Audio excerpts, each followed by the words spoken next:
o'lim oson emas. Rasululloh oson emas. Ko'pchilik o'yladigan odam uxlab turib o'lim oson emas. Amr ibn al-As roziyallohu anhu aytardi ekan. Qaniydi bir aqlli odam o'layotib tili bilan qolsa gapirib bersa menga o'limni dergan. Orzu qilardi ekan. Farishta bu gapiga amin degan ekan, o'zi shu ahvol tushgan. Amr ibn al-As xuddi shu ahvolda yotgan ekan, o'g'li Abdulloh aytdi. Dadajon, siz yaxshi ko'rardingiz. Siz so'rardingiz, orzu qilardingiz. O'layotgan odam jon taslim qilayotgan gapirishini siz o'zi aytib bering dedi.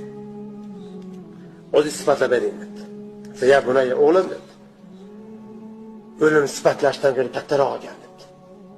O'limni sifatlash iloji yo'q ekan dedi. Iloji yo'q narsa ekan bu. Lekin men bilganimni aytib beray senga.